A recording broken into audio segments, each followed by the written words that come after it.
नमस्कार दोस्तों, स्वागत है आपका अपना ही YouTube चैनल टुडे एग्जाम पर। दोस्तों कल आपका 3 जुलाई 2024 था और आपको पता होगा कि मैं लास्ट जो शिफ्ट होता है उनके 2 शिफ्ट की एनालिसिस नहीं करा पाता हूं अपने कुछ टाइम प्रॉब्लम की वजह से। तो मैं अगले दिन करा दिया करता हूं और अगले दिन फुर्सत में कराता हूं तो काफ़ी ज़्यादा बढ़िया से कराता हूं और भी फैक्ट देता हूं जो आपको काम आती है। चलिए शुरू करते हैं आज का ये वीडियो। कल के 2-3 शिफ्ट का क्वेश्चन आप इसमें देखेंगे, करीब 51 या 52 क्वेश्चन है इसके अंदर जो आप देखेंगे, है ना। ये सभी के सभी क्वेश्चन 2 बच्चे के द्वारा भेजे गए हैं, जैसा कि आप यहाँ पे लिस्ट देखेंगे बच्चों के द्वारा जो लिख के भेजा गया है क्वेश्चन। तो इन सभी को हम एक्स्ट्रा फैक्ट के साथ एक्सप्लेन करेंगे। इससे पहले अगर आपको बता दें कि आपने आप तक अब जो है 4 एसएससी की एग्जाम हो गई 2024 में, और जो क्वेश्चन की लेवल है वो भी आप देख लिए, और क्वेश्चन जो है कितने हमारे इस ई बुक से आए ये भी अब आपसे छुपा नहीं होगा।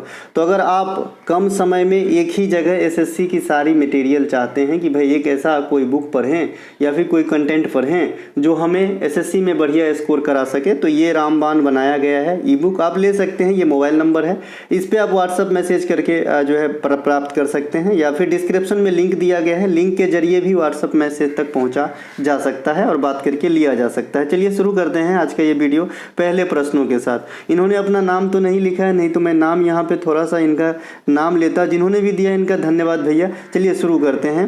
पहला एक प्रश्न पूछा गया था कि होला मोहल्ला किस धर्म के त्योहार से संबंधित है। होला मोहल्ला को हम अपने क्लास के दौरान जो कांपिल्य मेला लगती है आपका उत्तर प्रदेश में, कांपिल्य मेला का आपने नाम सुना होगा, और ये उत्तर प्रदेश का ही क्लास था जब मैं पढ़ा रहा था, क्योंकि ये कांपिल्य मेला उत्तर प्रदेश में भले लगती है लेकिन ये जैन धर्म की जो गुरु हैं उनके याद को दर्शाता है, स्मृति को दर्शाता है। तो इसीलिए वहीं पे बताया गया यह होला मोहल्ला जो त्यौहार है ये सिख जनजाति के लोग मनाते हैं और पहले भी एसएससी के एग्जाम में आ रखा है, ठीक है। इनके अलावा होला मोहल्ला कब मनाते हैं तो होली के आसपास या होली के बाद मनाते हैं, ठीक है। होली के बाद जो है लोगों की जमावड़ा होती है इस त्योहार में, जिसे हम होला मोहल्ला त्योहार कहते हैं, ठीक है। इनके अलावा कोई बच्चे आज के क्वेश्चन भेज रहे हैं जिसमें गिद्धा नृत्य पूछा गया है। लीजिए, यहाँ भी सिख धर्म से संबंधित यानी पंजाब से संबंधित एक नृत्य आ गया है आज के शिफ्ट में, हम बाद में लेके आएंगे। चलिए शुरू करते हैं। तो होला मोहल्ला सिख धर्म के हो गया। गुरु पर्व भी सिख धर्म का त्यौहार है। गुरु पर्व आने वाले शिफ्ट में ये किसके जन्मदिन पे मनाया जाता है ऐसा पूछा जाता है, तो आप बताएंगे गुरु नानक। पंजाब और हरियाणा में मकर संक्रांति के अवसर पर आप कौन सा त्यौहार, तो लोहड़ी मनाते हो, और नववर्ष पे बैसाखी मनाते हो। तो ये दोनों बात भी ध्यान रखना है। सिख धर्म के प्रथम गुरु कौन थे, तो गुरु नानक, और अंतिम गुरु या 10वें गुरु कौन हुए, तो गुरु गोविंद सिंह। तो इन दोनों बात को ध्यान रखेंगे। गुरु गोविंद सिंह का जन्म पटना साहिब में हुआ था। इनके समाधि कहाँ पे है, नांदेड़। नांदेड़ कहाँ पे है, महाराष्ट्र के अंदर है। इसके अलावा जो खालसा पंथ की स्थापना है ये किसने किए थे, तो गुरु गोविंद सिंह ने किए थे। कब किए थे, तो 1699 ईस्वी में किए थे। कल आपको पता ही होगा कि कुछ चैनल वाले महाराज जो हैं इतने बड़े बड़े नाम कमा लिए हैं लेकिन चोरी करना नहीं छोड़ेंगे, जैसा कि आप टेलीग्राम पे देखे होंगे, है ना। तो आप ही लोग सोचिएगा क्या करना है भाई, है ना। अमृतसर स्थित स्वर्ण मंदिर की नींव किस धर्म के चौथे, अमृतसर में जो स्वर्ण मंदिर है वो सिख धर्म के चौथे गुरु रामदास के द्वारा रखा तो गया था, परंतु बनाने का श्रेय अर्जुन देव को दिया जाता है। तो जैसा पूछेगा वैसा आंसर देना है। नवरोज तथा पतेती उत्सव ये पारसी धर्म का त्यौहार है, इन्हें भी ध्यान रखेंगे। बुद्ध पूर्णिमा तथा बैसाख पोया, हेमिस फेस्टिवल, लोसार फेस्टिवल, ये सभी के सभी बौद्ध धर्म से संबंधित है। लेकिन लोसार ऐसा नहीं है कि हर जगह मनाया जाता है, ये आपका लद्दाख में, हिमाचल प्रदेश में और अरुणाचल प्रदेश में मनाया जाएगा। इसी का एगो बड़ा भाई लोसांग है ना, वो भी जो है इसी धर्म से संबंधित रखते हैं। तो ये जो है आपका सिक्किम के अंदर ही खाली मनाया जाता है, ठीक है। इसके अलावा पर्यूषण, ये पर्यूषण जैन धर्म से संबंधित त्यौहार है पर्यूषण। इनके अलावा मुहर्रम, बकरीद, रमजान ये सब जो है इस्लाम धर्म से संबंधित त्यौहार है। पाल वंश के द्वारा कौन सा विद्यालय खोला गया था, तक्षशिला विश्वविद्यालय। पाल वंश के संस्थापक कौन है, गोपाल। त्रिपक्षीय संघर्ष में कौन कौन भाग लिए थे, पाल प्रतिहार और राष्ट्रकूट, है ना, राष्ट्रकूट की दरिया इधर। और तीनों में से विजय किसका हुआ था, तो विजय हुआ था राष्ट्रकूट का, ध्यान रखेंगे, है ना। इनके अलावा नालंदा विश्वविद्यालय के संस्थापक कौन है, कुमार गुप्त प्रथम, और ये किस वंश के रहेंगे, तो गुप्त वंश के रहेंगे। इनके अलावा त्रिपक्षीय संघर्ष किसके मामले पे हुआ था, तो आप कहते हो कन्नौज के मामला पे, कन्नौज पे अधिकार करने के लिए तीनों वंश जो है लड़ाई किए थे। और लास्ट में जो है आपका राष्ट्रकूट वंश के एक शासक जिसका नाम ध्रुव था, तो उन्होंने ही विजय प्राप्त किया था। हेनसांग जो हर्षवर्धन के काल में इंडिया आए थे, ये भी नालंदा विश्वविद्यालय से अध्ययनरत रहे थे। और हेनसांग जो है दक्षिण भारत की यात्रा यानी साउथ इंडिया की यात्रा जो है नरसिंह बर्मन प्रथम के काल में किया था। ठीक है, तो ये बात भी आपको ध्यान रखना है, नरसिंह बर्मन फर्स्ट के काल में। नालंदा विश्वविद्यालय को ध्वस्त किसने किया था? बख्तियार खिलजी ने किया था। और अभी अभी नालंदा विश्वविद्यालय का जो है जो जीर्णोद्धार किया गया, उनका उद्घाटन भी किया गया हाल में पीएम के द्वारा। नर्मदा घाटी किसके बीच स्थित है? तो सतपुरा और बिंद पर्वतमाला के बीच स्थित है। ये क्वेश्चन जो है आकार भी आगे लिखा है बच्चे ने, तो मैं इसे समझ नहीं पा रहा हूँ। आप लोग बताइएगा कि ये वाली क्वेश्चन एग्जैक्ट क्या था, क्योंकि आज तक ऐसे ही क्वेश्चन पूछा आया है कि नर्मदा घाटी का जो एरिया है ज़्यादातर वो किन दो पर्वतमालाओं के बीच में समाये हैं या स्थित है? तो सतपुरा और बिंद होता है। इसके अलावा नर्मदा जो नदी का उद्गम है ये आपका मध्य प्रदेश के अमरकंटक चोटी से होती है। नर्मदा नदी को मध्य प्रदेश का जीवन रेखा भी कहा जाता है। नर्मदा नदी पश्चिम की दिशा में तरफ बहते हुए रिफ्ट वैली को फॉलो करता है, रिफ्ट वैली है ना, भ्रंश घाटी। इनके अलावा यह कहाँ गिरती है? तो यह अरब सागर में गिरती है। नर्मदा नदी अरब सागर में गिरने वाली पेनिनसुलर इंडिया की सबसे बड़ी नदी है। वैसे अगर आपसे कहे कि भाई पेनिनसुलर इंडिया की सबसे बड़ी नदी कौन सी है, तो आपका गोदावरी आंसर होगा। लेकिन यहाँ पे क्लू क्या है कि भाई नर्मदा नदी अरब सागर में गिरती है और पेनिनसुलर इंडिया में भी जाती है। तो भाई प्रायद्वीपीय भारत की सबसे वो लंबी नदी जो अरब सागर में गिरती हो, नर्मदा। लेकिन सीधे सीधे ये पूछे कि भाई पेनिनसुलर इंडिया की सबसे लंबी नदी, तो गोदावरी। ठीक है, और ये बंगाल की खाड़ी में गिरती है। दूसरी सर्वाधिक लंबी नदी कृष्णा और तीसरी सर्वाधिक नदी महानदी है आपका पेनिनसुलर इंडिया की। नर्मदा नदी पर स्थित जो बांध है ये आपका सरदार सरोवर है, इंदिरा गांधी है ना, ओंकारेश्वर है। नर्मदा नदी को मध्य प्रदेश का जीवन रेखा, लाइफ लाइन ऑफ एमपी कहा जाता है। इनके अलावा कोलकाता न्यायालय की स्थापना किस अधिनियम के तहत हुआ था? देखिए न्यायालय से एक एक फैक्ट मैं दे चुका हूं, कोई भी बच्चा इसको गलती करके नहीं आया होगा। जो भारत सरकार रेगुलेटिंग एक्ट 1773 था, इन्हीं के तहत 1774 में कोलकाता के फोर्ट विलियम परिसर में सबसे पहले इंडिया में आज़ादी के पूर्व सुप्रीम कोर्ट का गठन हुआ। इसके बाद 1862 में आपका 3 हाई कोर्ट का गठन एक बल्क में हुआ, सबसे पहले कोलकाता, मुंबई और मद्रास में। तो ये कोर्ट और कचहरी का इतिहास है इंडिया का। इसके अलावा भारत सरकार अधिनियम 1935 जो हमारे संविधान पे आज भी इम्पैक्ट डाला है और सबसे ज़्यादा इम्पैक्ट डाला है, तो इस अधिनियम के तहत 1937 में एक संघीय न्यायालय की स्थापना की गई। और यह संघीय न्यायालय 28 जनवरी 1950 तक जो है कार्यरत रहा, जब तक हमारी आधुनिक सुप्रीम कोर्ट प्रचलन में नहीं आ गया। आधुनिक सुप्रीम कोर्ट का गठन 28 जनवरी 1950 को हुआ था। अभी वर्तमान में 25 हाई कोर्ट है इंडिया में। आंध्र प्रदेश की हाई कोर्ट जो है ये सबसे लेटेस्ट है। देखिए मॉन्टेग्यू चेम्सफोर्ड योजना जिसे 1919 का अधिनियम कहते हैं, तो इसी में तहत जो है आपको है ना प्रांत में द्वैध शासन लगाया गया था। प्रांत मतलब छोटा रकबा और केंद्र मतलब बड़ा रकबा, जैसे प्रांत मतलब राज्य समझ लीजिए। ठीक है, तो छोटे स्तर पे जो द्वैध शासन इंडिया में आया था ये आपका 1919 एक्ट के अनुसार आया था। और जो बड़े स्तर पे आया यानी राज्यों में या फिर सेंट्रल स्तर पे जो आपका द्वैध शासन लगाया गया था, ये भारत सरकार अधिनियम 1935 के द्वारा लगाया गया था। और जब ये केंद्र में लगाया तो प्रांत में समाप्त कर दिया गया। तो समझे कि नहीं समझे? 1919 में प्रांत में लगा, और अगर पूछेगा कि समाप्त किस एक्ट से हुआ तो 1935 से। समझ गए ना? इसके अलावा जनगणना 2011 में डेकेडिकल ग्रोथ पूछा है, काफी फ्री का नंबर तो 17.64 है ना। 2011 में सबसे अधिक वृद्धि मेघालय का था, सबसे कम वृद्धि नागालैंड का था। नागालैंड जो है नेगेटिव में जनसंख्या चली गई थी, 0.6% माइनस के। भारत में जनसंख्या इतिहास में जो 1921 हो गई है, 1921 जो है इसमें नेगेटिव वृद्धि दर्ज की गई थी। इसमें जनसंख्या बढ़ने के बजाय घट गया था, है ना। भारत के सभी राज्यों में सबसे अधिक जो साक्षरता डिफरेंट है ये राजस्थान के है, महिला और पुरुष में के जो लिटरेसी रेट में गैप है ना। HIV में सब दिन बताते हैं भाई, HIV पूछता है आपके एग्जाम में। एक HIV होता है जो बीमारी जिससे एड्स होता है ना, ये HIV है ना, तो इसको अपन हाई यील्डिंग वेराइटी बोलते हैं। ये इस्तेमाल कहाँ पे होता है? टर्म हरित क्रांति शब्द से जुड़ा हुआ शब्द है। अब हरित क्रांति क्या है? वैसे आपने स्वर्णिम चतुर्भुज योजना, हरित क्रांति, गुलाबी क्रांति, लाल क्रांति, भूरा क्रांति, है ना, सुनहरी क्रांति, इंद्रधनुष क्रांति, ये सब अलग अलग फसलों को डिनोट करता है ना। लेकिन जो यहाँ पे हरित क्रांति है वो जमे खाद्यान्नों पे इस्तेमाल होता है। खाद्यान्न जो मुख्य खाने की फसल है, खास करके गेहूं पे ये सबसे अधिक असर डाला था। हरित क्रांति के जनक विश्व स्तर पे डॉक्टर नॉर्मन बोरलॉग है, लेकिन भारत स्तर पे एमएस स्वामीनाथन है। एमएस स्वामीनाथन को 2024 में भारत रत्न से सम्मानित किया गया है उन 5 विभूतियों में, जो पीवी नरसिम्हा राव है, चौधरी चरण सिंह है ना, लाल कृष्ण आडवाणी है, कर्पूरी ठाकुर है। तो इन 5 में एक एमएस स्वामीनाथन साहब भी है। नॉर्मन बोरलॉग को वर्ल्ड स्तर पे, अच्छा नॉर्मन बोरलॉग को नोबेल पुरस्कार भी मिला है, लेकिन कृषि के क्षेत्र या आप जो कहेंगे विज्ञान के क्षेत्र वो नहीं, इनको शांति के क्षेत्र में मिला था, क्योंकि आदमी का पेट भरा रहेगा तो शांति भी स्थापित रहेगी। ठीक है मेरे भाई, ऐसे आप याद रख सकते हैं। ये काम किए हरित क्रांति पे, लेकिन इनको शांति का नोबेल पुरस्कार दिया गया था और शायद ये भी प्रश्न पूछे गए हैं आज या कल में।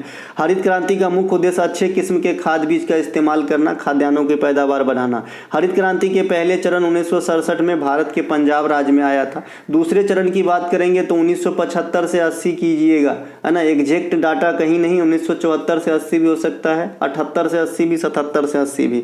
हरित क्रांति सबसे अधिक असर किस फसल पे, तो गेहूं पे डाला था। इसके अलावा पंडवानी नृत्य पूछा है, तो ये छत्तीसगढ़ का एकदम लल्लू सा क्वेश्चन है। भटियाली गीत पंजाब का, सोरहा बिरहा फगुआ बिहार का, कजरी उत्तर प्रदेश उत्तराखंड का, अभंग महाराष्ट्र का। ये सब गाए जाने वाली कला है, गायन कला है ना। इनके अलावा रेडियो एक्टिविटी की खोज किसने किया था, हेनरी बैकुरल। में आज से बताते हैं जी, रेडियो एक्टिविटी में हेनरी बैकुरल ऑप्शन में नहीं रहे तो मैडम क्यूरी को आंसर लगा सकते हैं, लेकिन हेनरी बैकुरल रहा था आंसर में, है ना। रेडियम की खोज मैडम क्यूरी ने। रेडियम भी रेडियो एक्टिविटी तत्व है, आपने देखा होगा रोड के किनारे चमकता रहता है, थोड़ा भी लाइट पड़ने पर रात उत अंधेरा में तो कोई बल्ब नहीं जलता है, रेडियम चमकता है। रेडियम काफ़ी महंगे भी होते हैं। रेडियो एक्टिविटी उच्च परमाणु क्रमांक वाले तत्वों में जो है अल्फा बीटा गामा का स्वतः उत्सर्जन होने लगता है। इस घटना को रेडियो एक्टिविटी घटना कहते हैं। ठीक है, अल्फा कण पे पॉजिटिव चार्ज होता है, बीटा पे नेगेटिव और गामा पे कोई भी चार्ज नहीं होता है, लेकिन भेदन क्षमता सबसे अधिक गामा की होती है, सबसे कम अल्फा की होती है। ठीक है, आयनन ऊर्जा इसके जस्ट उल्टा है ना। तो आयनन ऊर्जा और भेदन क्षमता एक ही नहीं होते हैं, मैंने क्लास में अच्छे से पढ़ाया आपको। रेडियो एक्टिविटी गैंगर मूलर काउंटर से मापी जाती है, जैसे आप ओजोन परत को डाबसन इकाई से मापते हो। एक एक बात ध्यान रखेंगे, कभी भी कोई भी बात छप जाती है एग्जाम के अंदर। ठीक है, सभी रेडियो एक्टिविटी पदार्थ अंततः सीसा में बदल जाती है और सीसा पूछता है कि क्या है, तो एकदम कोल्डेड द्रव्य है, अतिशीतित द्रव्य है। देखिए मैं बहुत ज़्यादा बच्चे को तो नहीं पढ़ाता, लेकिन जितना भी पढ़ाता हूँ सब मोती है ऐसा मानता हूँ, तो उसी हिसाब से बिना गद्दारी किए हुए जो चीज़ मेरे अंदर है मैं सब कुछ आपको देना चाहता हूँ। जब भी कोई चीज़ जैसे जैसे याद आता जाता है, ठीक है, तो आप आराम से लीजिए, है ना। तानसेन पुरस्कार किस राज्य के द्वारा दिया जाता है, एमपी के द्वारा दिया जाता है। देखिए तानसेन सम्मान, लता मंगेशकर सम्मान, कालिदास सम्मान, ये सभी के सभी एमपी सरकार के द्वारा दिया जाता है। तानसेन सम्मान 2022 ये पढ़ाए थे, अगर 2022 वाला पूछा है, क्योंकि मैंने ये भी पढ़ाया है, तो गणपति भट्ट को दिया गया था। ठीक है, ग्वालियर को म्यूजिक का शहर और बनारस को भी म्यूजिक का शहर, दोनों, है ना। इनके अलावा लता मंगेशकर पुरस्कार महाराष्ट्र राज्य के सरकार के द्वारा भी दिया जाता है और लता दीनानाथ मंगेशकर पुरस्कार मंगेशकर चैरिटी के द्वारा दिया जाता है, जो 2022 में शुरू किया गया था। कलारीपट्टू आपसे पूछ रखा है, कहाँ का है कलारीपट्टू, कितने दिन बताए। कलारीपट्टू हो गया, थांगटा हो गया, गतका हो गया, लाठी हो गया, छपेली हो गया, है ना, छपेली हो गया, सिम्बलम्बम हो गया, सिम्बलम्बम, इस प्रकार से। तो ये सब क्या है, ये सब मार्शल आर्ट के फॉर्म है ना। थांगटा आप मणिपुर में आएंगे, गतका पंजाब में आएंगे, लाठी पश्चिम बंगाल में आएंगे, छपेली ये शादी इत्यादि पे भी डांस होती है उत्तराखंड में आएंगे, सिम्बलम्बम ये कहाँ पे आएंगे, तमिलनाडु में। और इस बार जो खेलो इंडिया यूथ गेम 2024 हुआ है, वहाँ पे ये प्रदर्शनी खेल के तौर पे रखा गया था, तमिलनाडु का, है ना, राष्ट्रीय खेल। एक मलखम्ब याद रखिएगा, मलखम्ब है, बेसिकली एमपी का राष्ट्रीय खेल भी है और एमपी से है, लेकिन अगर एमपी ऑप्शन में नहीं रहे तो मलखम्ब के लिए महाराष्ट्र आंसर कर सकते हैं, कोई दिक्कत नहीं होगा। इनके अलावा यहाँ पे आपने ये कल भी देखा होगा, ये असम का कुछ नृत्य है, जैसे देवधानी, बिहू, बिछुआ, नटपूजा, कलीगोपाल, बगुरम्बा, नागा, खेल गोपाल, तबल चुंगली। वो थबल चुंगवा बताया था जो मणिपुर का है, और तबल चुंगली जो है ये आपका असम का है। हवन जाई, ओजन पाली, है ना। मेघालय में लाहो बंगला ये ज़्यादा पूछा जाता है, नोंगक्रेम भी पूछा जाता है और बेहदिनी खलम भी पूछा जाता है। नागालैंड में चांगलो, नागा डांस, कुकी डांस काफ़ी पूछा जाता है। हरियाणा से जैसे लूर काफ़ी पूछा जाता है। अरुणाचल प्रदेश से मोपिन हॉलोवीन, सोलुंग और ड्री फेस्टिवल काफ़ी पूछा जाता है। तो जो काफ़ी पूछा जाता है ना उनको तो सेट ही कर ले चिप के जैसा। इनके अलावा कर्नाटक भूतकोला, यक्षगान, हुतरी, सुग्गी, कुनीथा, करगा, लंबी, ये सब जैसे कल आपका यक्षगान भी पूछा गया था कल, है ना। इनके अलावा तेलंगाना में बोनालू, बतुकम्मा और मेदराम जात्रा ज़्यादा पूछा जाता है। गुसादी, लंबाडी, ये दोनों तेलंगाना का भी है, लेकिन अगर आंध्र प्रदेश है तो पहले आंध्र प्रदेश टिक करेंगे गुसादी और लंबादी के लिए, ठीक है। होजागिरी, ममिता, ये आपका त्रिपुरा में आएंगे, है ना। इनके अलावा कोलाट्टम तमिलनाडु में आएंगे। इसके अलावा तेरह ताली, माच, मटकी, फूलपति, ग्रीडा, सेला भदोनी, जवारा, राई, है ना, ये सब मध्य प्रदेश में आएंगे। तो ये सब कर लीजिएगा। चलते हैं हम आगे। हफीजा, रौफ, डोंगरी, है ना, बच्चा नगमा कश्मीर में आएंगे। देखिए बनाना किक का संबंध आपसे पूछ लिया है, तो बनाना किक का संबंध फुटबॉल से होता है। फुटबॉल से संबंधित अन्य शब्द में ड्रॉप, ड्राइव, ड्राइव क्रिकेट में भी होता है। पेनल्टी किक, ड्रिबलिंग भी एक से अधिक खेल में किया जाता है ना। ये देखिए आपके बैडमिंटन से मैंने यहाँ पे कुछ रखा है। देखिए ड्राइव अभी आपने देखा कि फुटबॉल में होता है, ड्राइव क्रिकेट में भी होता है और ड्राइव बैडमिंटन में भी होता है। ड्रॉप शॉट, है ना, ड्यूस, ड्यूस ज़्यादा पूछा जाता है। डबल फॉल्ट भी ज़्यादा पूछा जाता है बैडमिंटन से। इसके अलावा जो ज़्यादा पूछा जाता है ना, जो ज़्यादा पूछा जाता है ऐसा इसमें कुछ दिख नहीं रहा है, बस ये जो है डबल फॉल्ट, ड्यूस, है ना, ये ज़्यादा पूछा जाता है इससे। इसके अलावा अगर गोल्फ में आएंगे तो गोल्फ में बर्डी और ईगल काफ़ी पूछा जाता है। देखिए ये बिरडी लिखा है, ये ईगल लिखा है, ये दोनों चीज़ ज़्यादा पूछा जाता है, ध्यान रखिएगा, ये गोल्फ से संबंधित है। इनके अलावा समान कार्य के लिए समान वेतन आपसे पूछ लिया है, ये DPSP से लिया गया है। बच्चे ने आर्टिकल 43 लिखा है। भैया 43 जो है ना, लेवलीहुड में स्वतंत्रता टाइप से, समानता टाइप से। यहाँ पे अगर आप समान काम की समान वेतन कहेंगे तो इसका अर्थ संविधान में ऐसा दिया गया है कि भाई अगर महिला वही काम और पुरुष वही काम कर रहे हैं तो उनको वेतन समान दिया जाए। ऐसा नहीं कि मैं एक बुक बना रहा हूँ और आप भी एक बुक बना रहे हो तो उस हिसाब से समान कार्य की समान डेफिनेशन नहीं है यहाँ पे, ठीक है। यहाँ पे है कि अगर कोई महिला और पुरुष, है ना, जैसे मैं भी पढ़ा रहा हूँ, कोई महिला भी पढ़ा रहे हैं, तो दोनों को सेम वेतन मिलना चाहिए, इस हिसाब से डिफाइन किया गया है। ये 39 के डी में है और 39 के ए में क्या है, समान विधिक एवं निःशुल्क न्याय, है ना। समान विधिक कानूनी न्याय आपको मिलेगा और निःशुल्क मिलेगा। इसके अलावा 42 में क्या है, प्रसूति सहायता, प्रसूति जो प्रेगनेंसी वगैरह होती है ना, तो जच्चा बच्चा की ख्याल रखना, ये इसमें आ जाएगा आर्टिकल 42 के अंदर। आर्टिकल 45 के अंदर क्या आएगा, शिक्षा से संबंधित अधिकार। राज्य जो है शिक्षा की व्यवस्था करवाएगा, जो छोटे बच्चे हैं 14 वर्ष से कम उनके लिए शिक्षा से संबंधित जिक्र और आपको कहाँ मिलेगा, तो आपको 21 का ए में मिलेगा जो फंडामेंटल राइट है, और 51 के ए के 11 में मिलेगा जो आपका फंडामेंटल ड्यूटी है। तो शिक्षा से संबंधित यह 3 जगह चर्चा आपके संविधान में रहेंगे। इसके अलावा अगर और आएंगे तो 44 में ये आपका सिविल नागरिक कोड है। ये आपका उत्तराखंड सबसे पहले इंडिया में लगा है और गोवा एक ऐसा स्टेट है जहां पहले से ही एक्टिव था और अभी भी एक्टिव है। फिर भी गोवा पहला राज्य नहीं होगा क्योंकि ये हमें विरासत में मिला है। 1961 से पहले से भी गोवा में इस प्रकार के प्रावधान देखने को मिलता था। इनके अलावा जो आपका आर्टिकल 49 है, ये भी काफ़ी पूछा जाता है, जो सार्वजनिक हित के संपत्ति है, जैसे रेलवे स्टेशन हो गया, अस्पताल हो गया, प्लेग्राउंड हो गया, या फिर कुछ अन्य जो सरकारी चीज़ है उनको तोड़फोड़ नहीं करना, उनको रक्षा करना, संरक्षण, प्रोटेक्ट करना, ठीक है मेरे भाई। तो ये DPSP है। आर्टिकल 50 भी काफ़ी आता है, ये कार्यपालिका से न्यायपालिका को अलग करता है। अगर ये कार्यपालिका और न्यायपालिका सपोज कीजिए 2 मिनट के लिए अगर एक गो हो तो क्या होगा कि जिसकी सत्ता रहे उसके पार्टी का आदमी कोई भी गुनाह करेगा तो उसको सजे नहीं होगा, उस समय बोलेगा हाँ हाँ इसके लिए है प्रावधान, ये छूट हो गया। लेकिन जैसे ही विपक्ष वाला करेगा तो बढ़िया सजा देगा, है ना। तो यही बात है, इसीलिए कार्यपालिका और न्यायपालिका एक दूसरे के काम में इंटरफेयर नहीं करते। आप भले भी कितना बड़ा पदाधिकारी हो, न्यायपालिका के सामने आप उसी हिसाब से ट्रीट किए जाओगे जैसे एक आम आदमी को किया जाता है।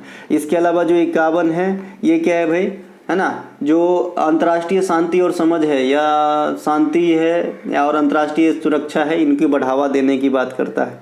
51 के में क्या है, जो फंडामेंटल ड्यूटीज है वो बाद में ऐड किया गया, मौलिक कर्तव्य। कल ये पूछा गया था स्वर्ण सिंह समिति की अनुशंसा के अनुसार, है ना, कितने मौलिक कर्तव्य सुझाया गया था, तो 8, जोड़े कितने गए थे तो 10, और अभी है कितने तो 11। सभी का इतिहास बता चुका हूँ, चलते हैं आगे।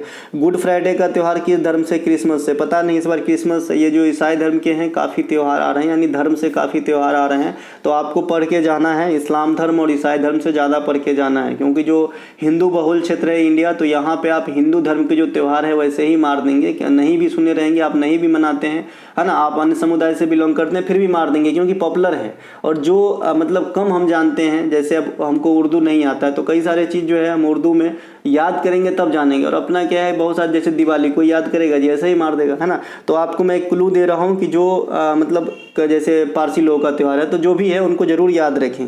ईसा मसीह के जन्मदिन पे क्रिसमस मनाया जाता है 25 दिसंबर को। ईसाई धर्म के गुड फ्राइडे और ईस्टर, तो ये गुड फ्राइडे है मौन वाला या शोक वाला, और ईस्टर है हर्षोल्लास या हैप्पीनेस वाला। हेलोवीन त्यौहार 31 अक्टूबर को फिक्स रहता है। ये भी पूछा जाता है कि हेलोवीन त्यौहार किस डेट को मनाया जाता है, तो 31 अक्टूबर को। ये भी यूरोपियन त्यौहार है। भारत का उत्तर भारत का मैनचेस्टर पूछा है तो कानपुर होगा। दक्षिण भारत का मैनचेस्टर कमटूर होगा। भारत का खाली मैनचेस्टर कहेगा तो अहमदाबाद होगा। मैनचेस्टर माने कपड़ा वाला। भारत का डेट्रॉइट कहेगा तो चेन्नई, और पहले कहीं कहीं आप पीथमपुर भी देखेंगे, यहाँ पे वाहन उद्योग केंद्र होता है। अच्छा, चेन्नई से मैंने एक चीज़ बताया था, ये एशिया में सबसे बड़ी बस टर्मिनल है, कहाँ पे, चेन्नई के अंदर है, इन्हें भी ध्यान रखेंगे। डेट्रॉइट कहाँ पे है ओरिजिनल वाला, तो अमेरिका में है, और ये किसके लिए प्रसिद्ध है, वाहन उद्योग के लिए प्रसिद्ध है, ठीक है, लैम्बोर्गिनी कार। इसके अलावा नहीं भाई, मजाक कर रहा हूँ, मतलब वाहन सब वाहन। भारत का सिलिकॉन वैली बेंगलुरु को कहा जाता है, और ओरिजिनल सिलिकॉन वैली कहाँ पे है, कैलिफोर्निया के अंदर है, इन्हें भी ध्यान रखेंगे। खासी जनजाति का संबंध आपसे पूछा है। खासी जनजाति, देखिए खासी जनजाति का जो संबंध है, ये आपका गारो खासी जयंतिया, ये सिक्किम में आप सभी को पता है, पहाड़ भी है, जनजाति भी है, तो ये सिक्किम चला जाएगा।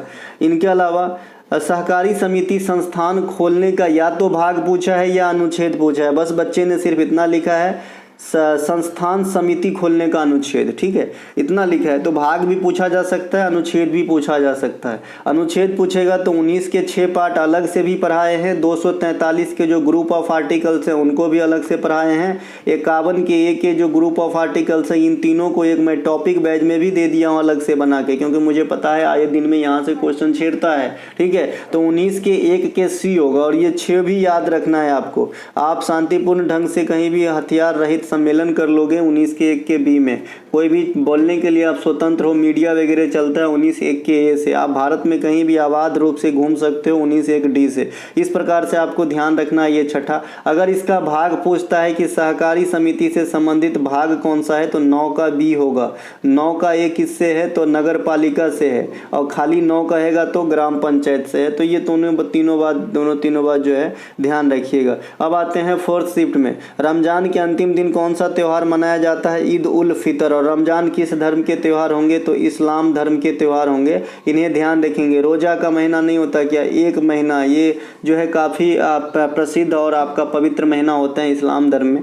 इनके अलावा गुलामगिरी पुस्तक के लेखक जो है ज्योतिबा फुले, कई बार बताए हैं, कई बार पूछे गए हैं। इनके जो क्या कौन से किए थे, 1873 में सत्यशोधक समाज की स्थापना, इन्हीं के फाउंडर के द्वारा गुलामगिरी लिखा गया था। सत्यार्थ प्रकाश जो आर्य समाज के फाउंडर हैं, इन्होंने लिखा है। संवाद कौमुदी जो ब्रह्म समाज के फाउंडर, इन्होंने लिखा है। इंडिया की खोज जवाहरलाल नेहरू ने लिखा है। नवजीवन, यंग इंडिया, इंडियन ओपिनियन, हरिजन, हिंद स्वराज, एथिकल रिलीजन, सभी के सभी पुस्तक महात्मा गांधी ने लिखे हैं। Waiting for visa Bhimrao Ambedkar के द्वारा लिखा गया है। एक क्वेश्चन आपसे पूछा है, संवैधानिक संशोधन 103, अरे भाई 101, 102, 103, 61वां, 69वां, 52वां, है ना, ये सब जो इंपॉर्टेंट है बता दिया है। 86वां, है ना, तो 103वां का क्या है, ईडब्ल्यूएस क्या है, मतलब जो सबर्बन है, जो मतलब जनरल कैडर में आते हैं और जो मतलब एक लिमिट को पार नहीं कर रहा है धन के मामले में, तो उनको 10% की रियायत दी गई है ना, तो ईडब्ल्यूएस से संबंधित है 103वां। 101वां किससे, जीएसटी से। जीएसटी क्या है, अप्रत्यक्ष कर है। कब आया था, 2017 में आया था। जीएसटी परिषद में कितने सदस्य होते हैं, 33 सदस्य होते हैं। जीएसटी की स्लैब क्या है, 0, 5, 12, 18, 28, है ना, जीएसटी, है ना। इसके अलावा जीएसटी परिषद में जो है केंद्र के कितने सदस्य होते हैं, तो 2। आर्टिकल कौन सा है जीएसटी का, 279A, और इसके अध्यक्ष कौन होते हैं, वित्त मंत्री होते हैं। इसके अलावा 102वां संविधान संशोधन है, ये अदर बैकवर्ड कास्ट ओबीसी से। 103वां ईडब्ल्यूएस से, और 104वां जो है एससी एसटी के जो है आपके आरक्षण 10 वर्ष के लिए इंक्रीज किया गया है। साथ ही साथ जो एंग्लो इंडियन आपका जो है लोकसभा में और विधानसभा में, लोकसभा में 2 गो और विधानसभा में 1 गो, लोकसभा में प्रेसिडेंट और विधानसभा में गवर्नर के द्वारा नियुक्त किया जाता था, ये वाली प्रथा को समाप्त कर दिया गया, क्योंकि इसे ढूंढना पड़ता था और ये एक वंशानुगत हो गया था कि भाई योग्यता रहे चाहे नहीं रहे, ढूंढ के जो है इसको डिप्यूट करना पड़ता था। तो इस प्रथा से ही जो है छुटकारा पाने के लिए 104वां आया था। 106वां संविधान संशोधन इंपॉर्टेंट रहेगा। लोकसभा और विधानसभा में महिलाओं के लिए 1/3 आरक्षण का प्रावधान करता है। 69वां संविधान संशोधन काफ़ी इंपॉर्टेंट, काफ़ी बार एग्जाम में आएगी। ये दिल्ली को राजधानी क्षेत्र का दर्जा 1991 में दिया गया था। 61वां संविधान संशोधन, ये उम्र सीमा को कम किया गया था मतदान के लिए, है ना। 52वां संविधान संशोधन दल बदल से संबंधित है। 42वां संविधान संशोधन, इसके बारे में क्या ही कहना जी, ये तो लघु संविधान कहलाते हैं। इसका मतलब एक से अधिक चीज हुआ रहेगा।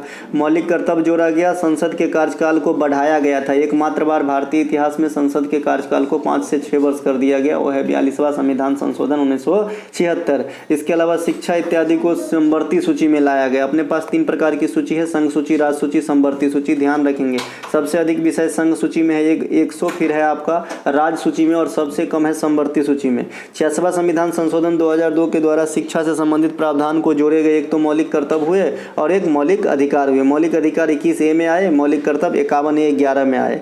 चांग लोक नृत्य का संबंध ये आपका आरजे राजस्थान से होगा, है ना। गुजरात में गरिया, गरबा, डंडिया रस, भवई, तिप्पानी, जुरीन, भवई, सिद्धि, धमाल, पधार नृत्य, ये सब होगा। उत्तराखंड में यहाँ पे लंगबीर हो जाएगा, चेपली, गढ़वाली, कुमायूनी, कजरी, पांडव, भोटिया, बरदा, है ना। रमोला, रमोला एगो रमोल जगह भी है ना, रमोल, मेरे इधर ही है रमोल, एक गांव का नाम है। इसके अलावा फाग नृत्य, डैफ, धमाल, लूर, गुग्गा भी आया है। लूर अभी बाकी है, और मेरे जैसा लग रहा है कि लूर आज किसी न किसी शिफ्ट में आपको दिखने को मिलेगा। इसके अलावा महाराष्ट्र में रखिएगा, महाराष्ट्र में लावनी, तमाशा, रंगोली तो सबको याद रहता है। कोली याद रखना है, कोली, है ना, कोली, मौनी, बोहदा, ये सब याद रखना है। राजस्थान से आएंगे और भी नृत्य, कलवेलिया, इसे गुलाबो सपेरा का नृत्य कहते हैं। घूमर, ये सिर्फ महिलाएं करती है। चंग, ये भी महिला करती है। चरी, ये भी महिला करती है। भवई, 13 ताली के ऑप्शन में न रहेगा राजस्थान, तो मध्य प्रदेश रहेगा। इसके अलावा कच्छी घोरी, और इसमें क्या बोला था, घोरे मोरनी और गौर मारिया, ये तीनों में कन्फ्यूजन होता है। तो कच्छी घोरी राजस्थान का है, घोरे मोरनी आपका गोवा का है, और गौर मारिया आपका छत्तीसगढ़ का है। तो ये तीनों अलग अलग ध्यान रखिएगा। उसी प्रकार से ब्रीटा और ग्रीडा, ये दोनों भी कन्फ्यूजन है। तो ब्रीटा पश्चिम बंगाल का है, ग्रीडा आपका MP का है। ठीक है मेरे भाई, ये सब कुछ एक बातें जो है आपको खुद ही टैग करना पड़ेगा कि मैं कैसे एन मौके पे जो है अपना सही तर्कस से सही तीर निकाल पाऊँ। 2023 IPL टीम के विजेता कौन रहे, चेन्नई रहे हैं, है ना। IPL 2023 में सबसे महंगे खिलाड़ी ईशान, यहाँ पे गलती हो जाएगा। IPL 2023 में सबसे महंगे खिलाड़ी सैम करन रहा था, यहाँ पे थोड़ा सा चेंजेस रिक्वायर्ड है। 2024 के विजेता कौन है, KKR, उप विजेता कौन है, हैदराबाद। IPL 2023 में ऑरेंज कैप शुभमन गिल और मोहम्मद शमी को पर्पल कैप मिला था। ये दोनों ही गुजरात जायंट्स की तरफ से खेल रहे थे। इसके अलावा IPL 2024 में ऑरेंज कैप जो है विराट कोहली को और पर्पल कैप हर्षल पटेल को दिया गया है। IPL में सबसे अधिक बार मुंबई इंडियंस जीते हैं और चेन्नई सुपर किंग्स जीते हैं। IPL का प्रथम जो है आपका unicorn team Chennai super Kings है। IPL 2023 में सबसे महंगा खिलाड़ी सैम करन, यहाँ पे सही लिखा है। IPL 2024 में सबसे महंगा खिलाड़ी Mitchell Starc, Kolkata night Riders, 24.75 crore. Pro kabaddi league 2024 के विजेता कौन है, पुनेरी पल्टन, हरियाणा स्टीलर्स। आने वाले शिफ्ट के लिए इसे रेडी करके रखें, ठीक है। प्रो कबड्डी लीग को 2014 में स्टार्टअप हुआ था, ध्यान रखेंगे, ये भी पूछ देता है। इनके अलावा सांभर झील भारत के किस दिशा में है, आपको दिशा पूछा था। इंडिया के नक्शा पे देखेंगे तो राजस्थान जो चले जाएंगे तो आपका उत्तर पश्चिम में सही है, उत्तर पश्चिम सही है। सांभर झील कैसा है भैया, नमकीन पानी का झील है। लोनार झील कहाँ पे भैया, महाराष्ट्र में, ज्वालामुखी से निर्मित है। भारत में खारे पानी की सबसे बड़ी झील कौन है भैया, चिल्का झील। भारत में मीठे पानी की सबसे बुलर झील, सबसे लंबी झील वेम्बनाथ झील, कहाँ पे, केरला के अंदर। जनगणना 2011 में सर्वाधिक शहरी जनसंख्या, ऑप्शन में था पंजाब, हिमाचल प्रदेश, गोवा, तो गोवा हो जाएगा यहाँ से। जनगणना 2011 के अनुसार सबसे शहरी जनसंख्या सबसे अधिक महाराष्ट्र में था, दिए गए ऑप्शन के अनुसार गोवा आंसर, ठीक है। शहरी जो ग्रामीण जनसंख्या 2011 में है, सबसे अधिक प्रतिशत के हिसाब से बात करेंगे तो हिमाचल प्रदेश, तादाद के हिसाब से बात करेंगे तो उत्तर प्रदेश में सबसे अधिक ग्रामीण जनसंख्या रहा था। सबसे कम शहरी जनसंख्या, सबसे कम शहरी जनसंख्या, सबसे कम ग्रामीण जनसंख्या और सबसे कम ओवरऑल जनसंख्या, ये तीनों का आंसर सिक्किम ही होता है। इनके अलावा सबसे पहले फीफा वर्ल्ड कप कब हुआ था, देखिए फीफा वर्ल्ड कप सबसे पहले 1930 में, कितनी बार बताए हैं, पहला विजेता और मेजबान दोनों सेम था, यानी उरुग्वे में ही हुआ था, उरुग्वे ही जीता था। फीफा वर्ल्ड कप 2022 कतर में हुआ था, अर्जेंटीना जीता था फ्रांस को हरा के। FIFA world cup 2026 America, Mexico और कनाडा में होगी। फीफा वर्ल्ड कप 2023 ऑस्ट्रेलिया और न्यूजीलैंड में खेले गए, विजेता कौन रहे, स्पेन रहे। अंडर 20 फीफा वर्ल्ड कप 2023 विजेता उरुग्वे रहे, इटली रहे। कोई आपको ऐसा पॉइंट टू पॉइंट फैक्ट नहीं देगा, याद करोगे मेरी बात, है ना। अभी लग रहा होगा कि हवा मतलब टीचर छोटा है, इनका क्या ही वैल्यू करना, लेकिन मैं बता रहा हूँ, मैं तुम्हें शिद्दत से पढ़ाने आया हूँ, है ना। और जो भी करता हूँ पूरे शिद्दत से, बिना कोई बेईमानी, क्योंकि मैं अपने रियल लाइफ में भी झूठ नहीं बोलता। और मेरा प्रण है, टारगेट है 1000 सफलता दिलाऊंगा, उसके बाद कुछ सोचूंगा इसको आगे बढ़ाना है, कैसा करना है। ठीक है, अभी हमें 127 और आज सवेरे एक और मिल गया है, जस्ट मैं पोस्ट कर दूंगा। EPFO में सेलेक्ट एक और बच्चा मिल गया, तो 128 हो गया। जो क्रेडिट देते हैं, ऐसा नहीं कि मैं सेलेक्ट कहीं से हुआ, ऐसा नहीं, जो क्रेडिट देते हैं कि भाई आपका हमने ये पढ़ा था, ये लिया था, मुझे काम आया, मैं यहाँ सेलेक्ट हूँ, उसी को मैं काउंट करता हूँ। और ये टारगेट है 1000 देखते हैं कितने दिन में होता है। इसके अलावा ओलंपिक की शुरुआत 1896 में हुई थी। 1993 में आपका सैफ चैंपियनशिप की शुरुआत हुआ था। भारत 6ठी बार विजेता बने थे 2023 के अंदर। ICC वर्ल्ड कप पुरुष वाला जो ODI वाला होता है 1975 में स्टार्ट हुआ था, महिला वाला 73 में। T20 पुरुष वाला 2007 में, महिला वाला 2009 में। ICC अंडर 90 T20 महिला वर्ल्ड कप का प्रथम संस्करण 2023 में ही हुआ था और आपका विजेता भारत रहा था, इंग्लैंड को हरा के साउथ अफ्रीका में हुआ था ये। इसके अलावा जो राष्ट्रीय आपका एशियाई खेल है ना, 1951 से स्टार्ट हुआ था दिल्ली में, पहले में 11 को खेल शामिल था, दूसरी बार भारत में 1982 में हुआ था। नॉर्मन बोरलॉग को किस क्षेत्र में नोबेल पुरस्कार, देखिए बोले थे ना, पूछा गया शांति के क्षेत्र में।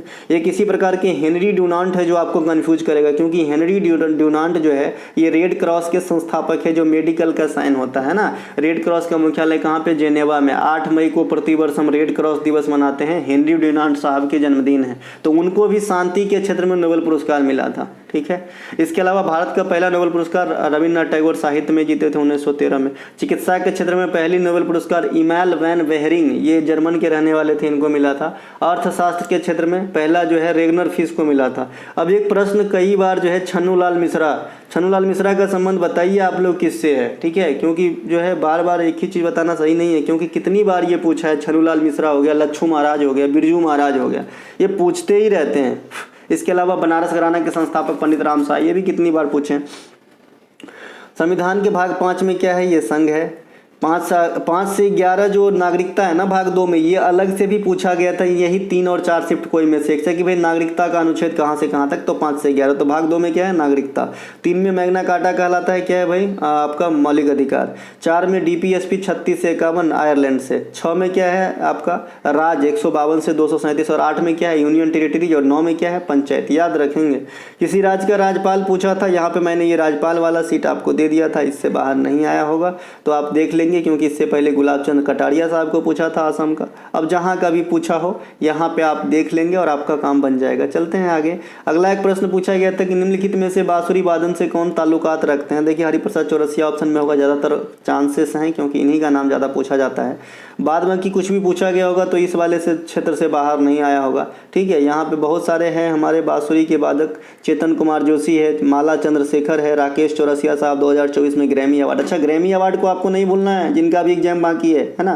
पंडित रविशंकर को पहले मिला था, सबसे अधिक पंडित रविशंकर, और बराबरी किए जाकिर हुसैन, लेकिन 2024 का करंट नहीं आ रहा है तो यहाँ से नहीं, लेकिन एनिशिएंट क्वेश्चन जो है जरूर याद रखिएगा। ग्रैमी अवार्ड जीतने वाली प्रथम भारतीय महिला तन्वी शाह इत्यादि को। ठीक है, इनके अलावा हरिप्रसाद चौरसिया हो गया, और ये राजेंद्र कुलकर्णी, भी कुंजमणि, नीला, अलका ठाकुर, ये सब ध्यान रखेंगे, है ना। तो ये बहुत सारे वादक वाद्य यंत्र हैं जिनके आपके एग्जाम में क्वेश्चन आए। एक क्वेश्चन आपसे पूछा है कि निम्नलिखित में से किस ग्रह को श्रेणी से बाहर निकाल दिया ग्रह से, तो प्लूटो। ग्रह के बारे में A to Z जानकारी दे दिए हैं कि कैसे आपको याद रखना है। सूर्य ब्रह्मांड का मुखिया है, और मुखिया मतलब बाप, है ना। तो बाप के पास सबसे छोटा बेटा ज़्यादा रहता है, तो बुध सबसे छोटा ग्रह है सौर मंडल का 8 ग्रह में, तो बुध अपने पिताजी के पास बैठे रहते हैं। उसके बाद 2 बहन हमेशा एक जगह ही बैठे रहेंगे और कुछ ना कुछ बोलते ही रहेंगे।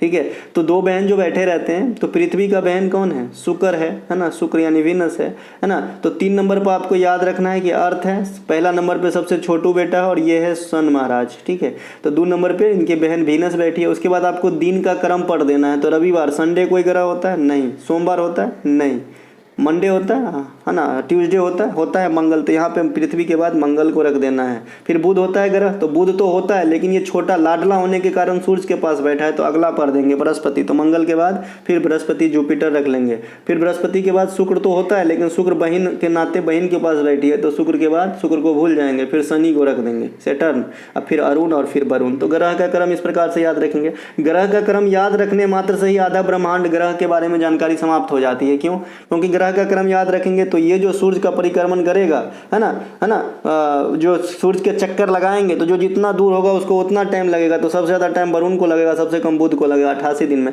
लेकिन अपने एक्सिस पे अपने धुरी पे चक्कर लगाने के क्रम में सबसे फास्ट जुपिटर लगाता है, बृहस्पति लगाता है, ध्यान रखेंगे। और सबसे लेस्ट वीनस लगाता है, तो ये बात भी ध्यान रखेंगे। इसके अलावा लाल ग्रह पीला ग्रह, देखिए लाल ग्रह मार्स को कहा जाता है, पीला ग्रह आपको कहाँ पे कहा भैया, पीला ग्रह शुक्र को कहा जाता है, यहाँ पे है शुक्र ग्रह। शुक्र ग्रह को मॉर्निंग स्टार, इवनिंग स्टार, चमकीला तारा, सबसे गर्म ग्रह, पीला ग्रह, लूसीफर ग्रह, ये सब कहा जाता है आपका किसको, पीला शुक्र को, है ना, ध्यान रखेंगे। जो हरा ग्रह है ये अरुण को कहा जाता है, यूरेनस को, ठीक है। बलय यानी रिंग वाला जो ग्रह है ये सैटर्न को आप देख रहे होंगे। जुपिटर ग्रहों में सबसे बड़ा है, सबसे छोटा बुध है। बिना उपग्रह वाला दुगो ग्रह है जो सूर्य के दोनों नजदीक है। बुध और शुक्र के पास कोई भी उपग्रह नहीं है। मंगल के पास 2 उपग्रह है, पृथ्वी के पास 1 उपग्रह है, सबसे अधिक उपग्रह अभी सैटर्न के पास है ना। ये सब ध्यान रखना है, आपको रखना होगा। इसके अलावा दिनेश कुमार त्रिपाठी क्या है ऐसा पूछें तो भारतीय वायुसेना से जुड़े हुए हैं, है ना। इनके अलावा 2012 के ओलंपिक से कोई क्वेश्चन आया है कि इनमें से कौन 2012 में पदक नहीं जीती, शायद ऑप्शन में साक्षी मलिक थी, तो साक्षी मलिक इसका आंसर हो जाएगा, है ना। साक्षी मलिक जो है इसके आंसर हो जाएगा, क्योंकि साक्षी मलिक जो है 2016 वाले ओलंपिक में पदक जीती थी, न कि 2012 में। यहाँ पे 2012 के सारे ओलंपियन के जो है आपका नाम है विजय कुमार, सुशील कुमार, गगन नारंग, साइना नेहवाल, मैरी कॉम, योगेश्वर दत्त, इस प्रकार से।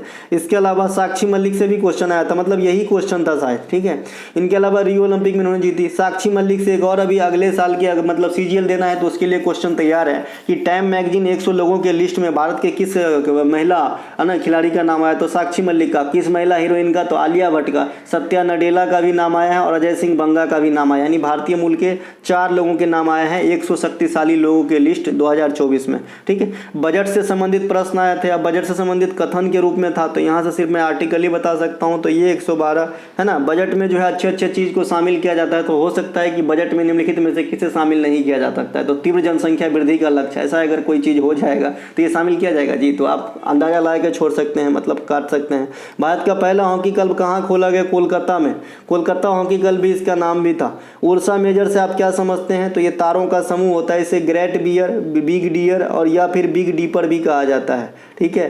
राभा जनजाति का संबंध किस राज्य से पूछा है, तो असम में भी हो जाएगा। राभा जनजाति असम के अलावा बंगाल में भी पाए जाएंगे, है ना, ये वाला राभा जनजाति, ठीक है। और भी अगर आप असम के जो जनजाति लोग हैं, अगर और आप बात करेंगे तो दिमारा जनजाति भी असम में होता है, दिमरा, है ना। इसके अलावा मिकिर जनजाति काफ़ी पूछा जाता है, जैसे मुझे याद आ रहा है, हाँ मिकिर असम का ये, हाँ मिकिर भी पूछा जाता है ना, मिकिर का भी पूछा जाता है। एक देखिए जो आपका कल या परसों आपका पूछा गया था कि लुसाई पहाड़ी, है ना, लुसाई पहाड़ी, तो लुसाई एगो जनजाति भी है ना। तो लुसाई जनजाति असम में भी पाई जाती है। और गारो खासी जनजाति सिक्किम में, पहाड़ी भी जनजाति भी है। इसके अलावा अगर आप लेचपा वगैरह आएंगे तो सिक्किम चले जाना है लेचपा को लेके। इसके अलावा घुमंतु भोटिया भी जो है वो उत्तराखंड में, और भोटिया है सिक्किम में, जैसे बैचुंग भोटिया, ठीक है। तो ये सब कुछ ध्यान रखेंगे। अच्छा, मिकिर जनजाति सिर्फ आपका यहाँ पे नहीं होगा, मिकिर मेघालय में भी होता है, तो यहाँ पे थोड़ा सा आंसर वेरी करता है। असम और मेघालय दोनों में मिकिर जनजाति पाया जाएगा, ठीक है। तो मिलेंगे अगले सीट में, तब तक के लिए जय हिंद। ये पीडीएफ आपको टेलीग्राम और हमारे पेड ग्रुप में अगर है तो मिलेगा ही मिलेगा, है ना।